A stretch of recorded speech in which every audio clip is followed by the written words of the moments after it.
Como chamado berço da humanidade, a África ocupa um papel essencial na história de nossa espécie.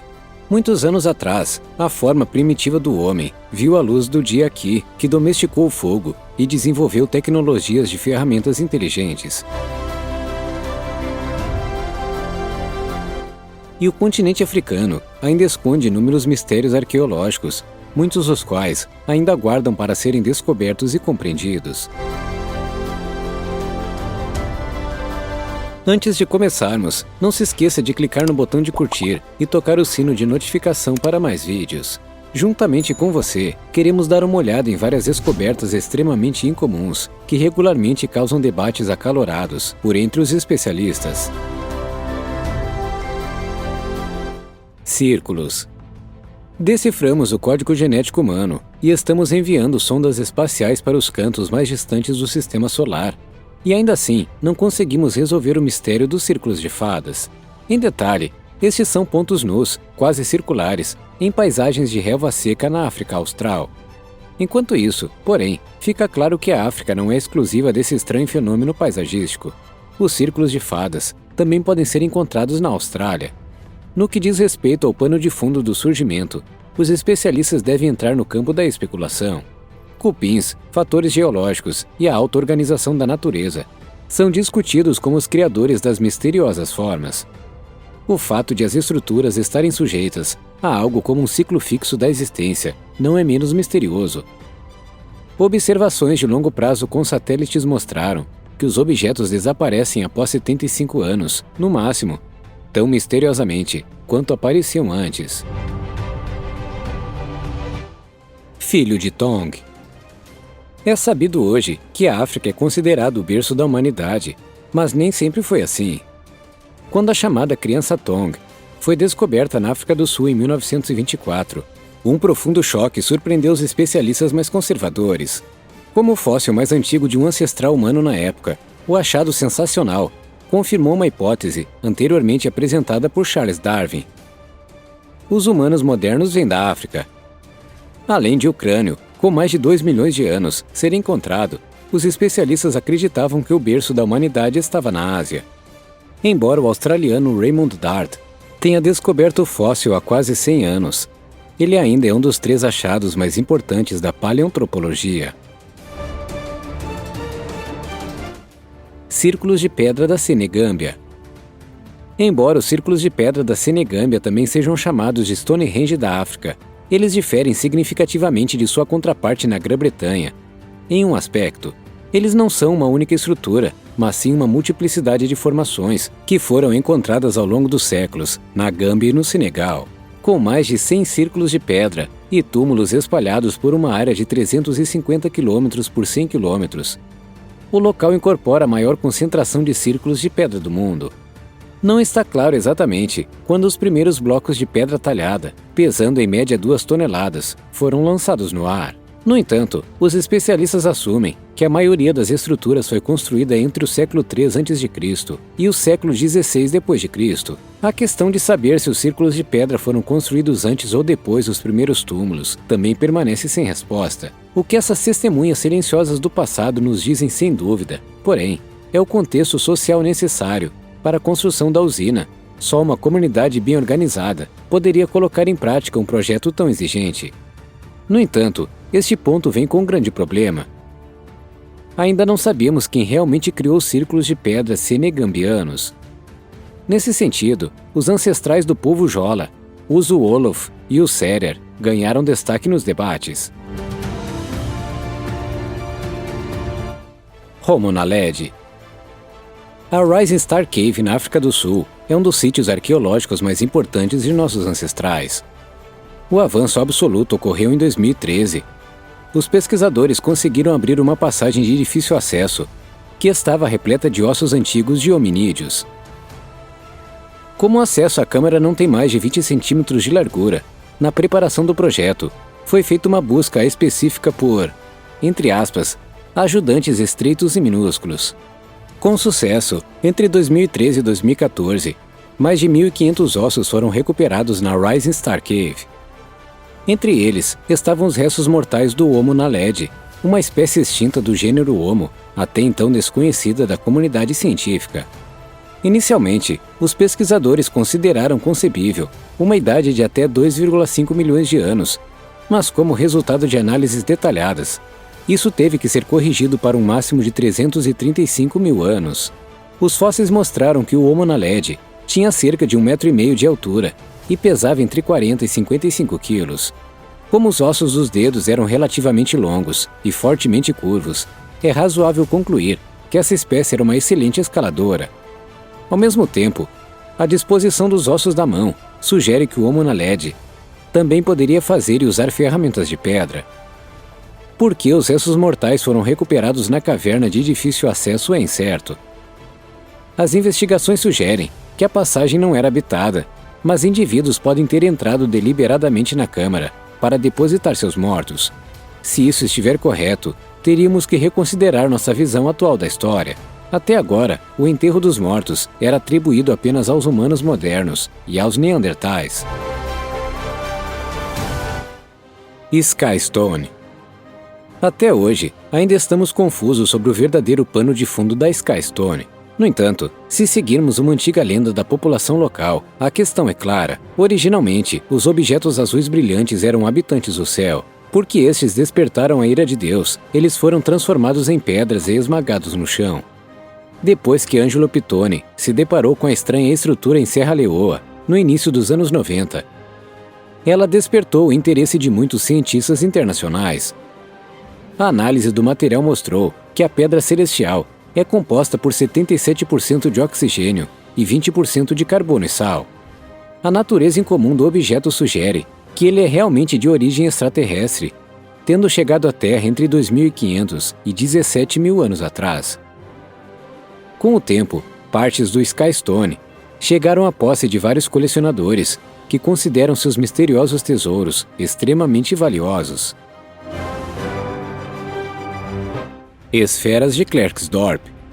A questão muito debatida que surgiu desde a descoberta das antigas esferas de Klerksdorp pode ser resumida da seguinte forma: são formações naturais ou artefatos artificiais? Se este for o caso, mas algumas questões teriam que ser esclarecidas. Porque os objetos têm, na verdade, cerca de 3 bilhões de anos. Então, quem poderia tê-los feito? O fato de estarmos realmente perante relíquias de uma espécie desconhecida justifica-se pela forma arredondada, pela dureza e pelas linhas envolventes. Descoberto em algumas minas sul-africanas, algumas balas contêm uma substância macia que se transforma em pó imediatamente quando o exterior é aberto. É dito que até a NASA admitiu que a produção de tais objetos perfeitos só era possível em gravidade zero. Então, estamos realmente lidando com o trabalho de extraterrestres que pousaram na Terra há bilhões de anos? O que você acha? Conte-nos sua opinião sobre isso nos comentários abaixo. Ave de Saqqara. É 1898, quando um artefato incomum é desenterrado na antiga necrópole egípcia de Saqqara. À primeira vista, o objeto de madeira lembra um pássaro clássico, mas as asas incrivelmente retas têm semelhanças impressionantes com as asas de um avião. Como resultado, o pássaro ainda é interpretado por algumas pessoas como um antigo modelo de aeronave, uma suposição que, como se sabe, está em total contradição com nossa visão convencional da história, segundo a qual os antigos egípcios nunca subiram aos céus. Vários experimentos foram realizados para verificar a aeronavegabilidade do artefato. No entanto, as execuções de teste não produziram um resultado claro. Em algumas passagens, é dito que a réplica flutuou vários metros no ar. Os testes de voo com objetos motorizados também tiveram muito sucesso. Outros pesquisadores tiveram muito menos sorte. Suas construções caíram no chão como pedras. Mas mesmo fora da teoria do avião, a função original do pássaro não é clara. As hipóteses correspondentes variam de um brinquedo de criança ao mastro de um barco sagrado e a um bumerangue. Lâmpadas de Dendera. Todos nós podemos entender que os antigos egípcios não tinham os meios de escrever a história da mesma forma que fazemos hoje.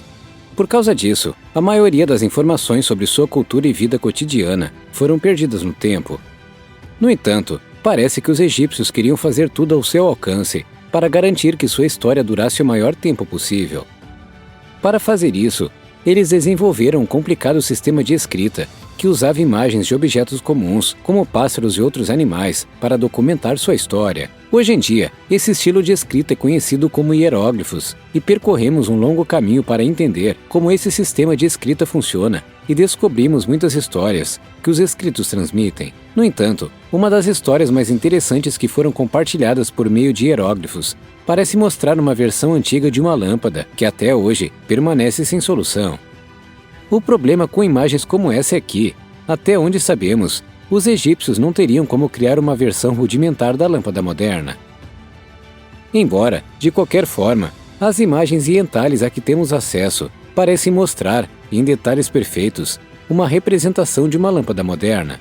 Isso levou algumas pessoas a acreditar que seres de outro mundo devem ter visitado os antigos egípcios e dado a eles acesso à tecnologia moderna. Essas teorias foram promovidas por outros desenhos e documentos históricos que falam de deuses e deusas que podem ter se misturado com a humanidade. Pelo que sabemos, não há evidências definitivas disso, e muitas dessas histórias parecem nada mais do que boatos, mas não podemos ter tanta certeza. Isso porque, segundo os pesquisadores, o templo em que essas esculturas foram encontradas não apresentava indícios de fuligem nas paredes ou no teto.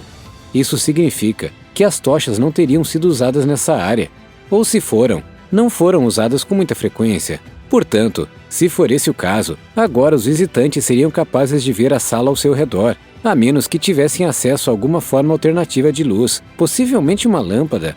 Por enquanto, não sabemos ao certo o que esses desenhos podem significar. Afinal, os desenhos poderiam retratar um objeto cotidiano, que teria sido muito comum durante os tempos do Antigo Egito. Nos anos que se seguiram, esse objeto pode ter se perdido na história e pode ter se assemelhado apenas a uma lâmpada, em vez de ser uma fonte de luz viável para os egípcios. Esperançosamente, com o passar do tempo, aprenderemos mais sobre esses desenhos e o que eles realmente predizem. Embora, no momento, não possamos deixar de nos perguntar se os antigos egípcios podem ter tido acesso a alguma versão antiga da lâmpada moderna. O que torna essa descoberta ainda mais interessante é que nos últimos anos, os pesquisadores descobriram que as pirâmides podem ter aproveitado o poder da energia eletromagnética. A forma das pirâmides supostamente pode ser capaz de aproveitar certas forças da natureza, permitindo que os antigos egípcios tivessem acesso a certos poderes que mesmo nos dias de hoje somos capazes de aproveitar. Essa teoria cresceu tanto que alguns departamentos de pesquisa russos começaram a reconstruir modelos das pirâmides. Em suas pesquisas, eles aprenderam que sim, a forma das pirâmides pode ter sido realmente capaz de refletir ondas eletromagnéticas, potencialmente permitindo que os egípcios aproveitassem essa energia. Se eles seriam ou não capazes de usar essa energia para alimentar coisas como lâmpadas antigas, é uma história totalmente diferente, mas certamente é interessante pensar nisso. O Olho do Saara. Uma enorme cratera de meteorito, resultado da erosão, ou os restos da lendária Atlântida. O pano de fundo do enigmático Olho do Saara sempre suscitou as mais aventureiras especulações. Isso se deve principalmente ao fato de que a história das origens da estrutura ainda não foi totalmente decifrada. O que é certo é que a estrutura em forma de anel fica em uma seção saariana da Mauritânia, com paredes baixas, medindo impressionantes 45 quilômetros de diâmetro. Na verdade, o Olho do Saara é tão grande que pode até ser visto do espaço.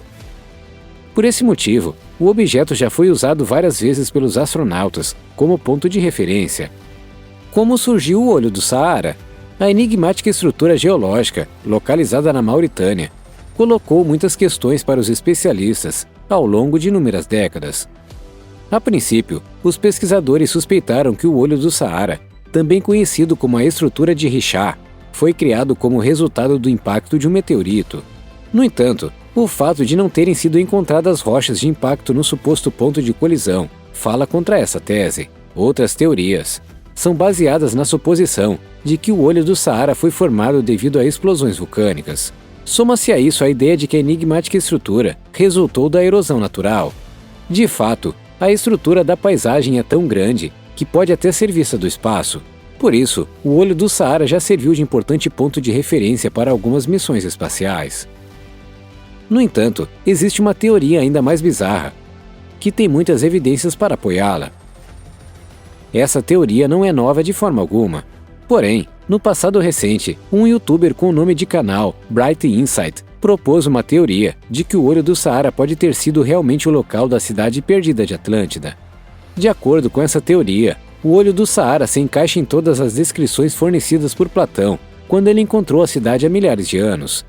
Segundo a lenda, a cidade eventualmente inundou e foi consumida pela água. Se isso for verdade, provavelmente existem inúmeros artefatos antigos enterrados no terreno arenoso.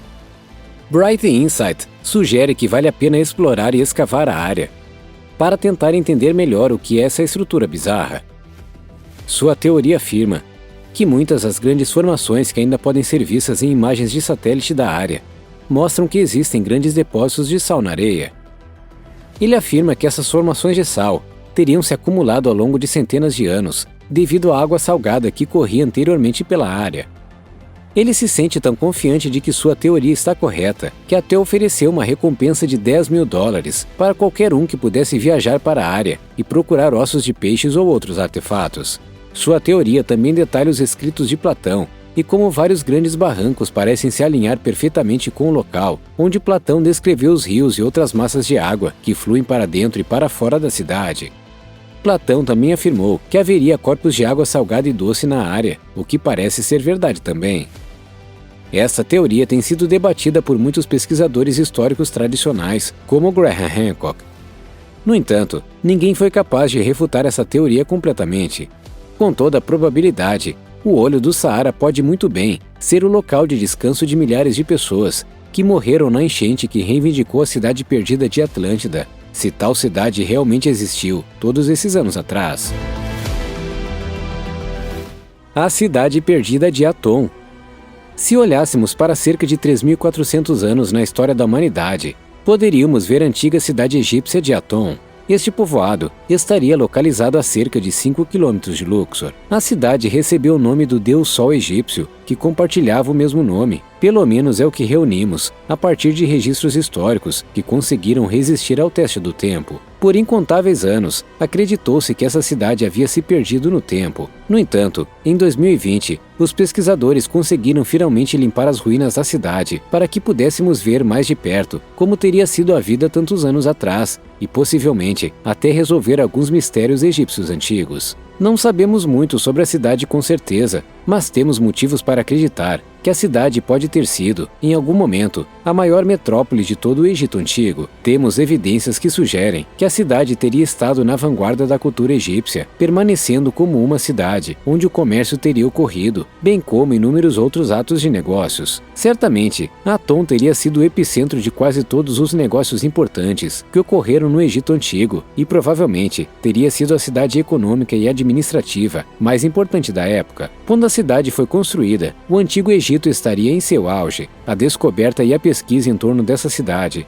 lançaram muita luz sobre a cultura egípcia, mas a descoberta também nos forneceu muito mais perguntas do que respostas. Os pesquisadores estão esperançosos de que, à medida que continuam a descobrir novas informações sobre a cidade, possam aprender mais sobre os antigos governantes egípcios. Por exemplo, adoraríamos saber mais sobre Akhenaton e Nefertiti, bem como sua decisão estranha e aparentemente aleatória de se mudar para Tel El Amarna. Como sabemos que Aton teria se dissolvido nessa mesma época, pode haver informações aqui que possam nos ajudar a entender o que realmente aconteceu durante esse período e o que acabou levando à queda de Aton. O belo deserto do Saara. Quando pensamos no Saara hoje, pensamos imediatamente em imagens de paisagens arenosas, aparentemente intermináveis, caracterizadas pelo calor escaldante. Um olhar para as igualmente incontáveis e majestosas dunas do deserto leva-nos a suspeitar que o Saara sempre foi tão seco e deserto como é hoje. Porém, se retrocedermos a roda do tempo em apenas 6.000 anos, encontraremos um paraíso de savana verde e florescente, em vez de um deserto seco. Em um passado um tanto recente, o Saara serviu de lar para inúmeros colonos, cujos animais de pasto podiam servir-se da exuberante vegetação das regiões, como bem entendessem. Inúmeros lagos, chuvas regulares e até um rio gigantesco faziam parte da paisagem normal do Saara naquela época. O correspondente reservatório de água conhecido como Tamanrasset era uma torrente na época que, juntamente com seus numerosos afluentes, serpenteava por mais de 500 quilômetros pelo continente africano. Se o leito do rio, que já secou, ainda carregasse água hoje, facilmente entraria na lista de um dos maiores corpos de água do planeta. Como resultado, muitos dos principais colonos também se estabeleceram nas margens do Tamanrasset. É dito que a secagem do outrora poderoso rio desencadeou uma gigantesca migração de povos. Mega Chad, um lago pré-histórico na África Central, já foi um dos recursos hídricos mais importantes do continente. Durante seu apogeu, o lago se estendia por incríveis 1,95 milhão de quilômetros quadrados, tornando-o cerca de 5 vezes maior que o Mar Cáspio. Nenhum lago moderno poderia rivalizar com essas dimensões gigantescas. A mudança drástica na paisagem do Saara levou apenas um piscar de olhos no contexto de toda a história da Terra. Mas que fatores contribuíram para que o que antes era um oásis florido se tornasse uma das regiões mais secas do nosso planeta? Com relação a essa questão, os especialistas estão adotando várias abordagens diferentes. Como o deserto secou? O que é certo é que o esgotamento do Saara ocorreu em alguns séculos ou décadas. As pessoas que anteriormente estavam em casa na área foram, portanto, forçadas a fugir do conforto de sua terra natal e retirar-se para o sul ou para o fértil Vale do Nilo. Se você seguir as afirmações de alguns especialistas, não foi a mudança natural do clima, mas a influência indireta das pessoas da época que transformou o Saara em uma enorme paisagem desértica. De acordo com essa teoria, o gado desempenhava um papel central na vida cotidiana da época. É dito que as vacas, ovelhas e cabras, que foram mantidas lá, aceleraram massivamente a desertificação, que logo começaria. Como o gado pastava ou pisoteava a vegetação local, o solo abaixo finalmente refletia significativamente mais luz solar do que antes. Esse fato, por sua vez, pode ter causado o aquecimento da atmosfera ao longo dos anos, de modo que a quantidade de precipitação também diminuiu constantemente. É dito que a seca subsequente marcou o início do fim da savana anteriormente verde. Por outro lado, porém, existe a tese de que o cultivo de terras aráveis poderia até ter prolongado significativamente os dias de glória do Saara Verde. De acordo com essa ideia, a mudança da paisagem de savana florescente para um deserto seco pode ser simplesmente rastreada até as mudanças climáticas naturais. Isso ocorre porque o Saara realmente passou por esses tipos de mudanças algumas vezes, antes da desertificação final que todos conhecemos hoje. Por outro lado, também é possível que a terra seca de hoje seja coberta novamente por gramíneas verdes, arbustos e árvores em alguns milhares de anos, talvez até antes. Então, pessoal, agora a opinião de vocês é importante. O que você acha das descobertas que compartilhamos com você hoje? E qual delas mais o intrigou? Como sempre, deixe-nos saber seus pensamentos, sugestões e comentários sobre o vídeo de hoje nos comentários abaixo. Além disso, não se esqueça de se inscrever e clicar no sininho para ficar atualizado a partir de agora. Por fim, dê uma olhada nos outros vídeos do nosso canal, que separamos para você aqui nos créditos. Obrigado por assistir, tenha um ótimo dia e até a próxima!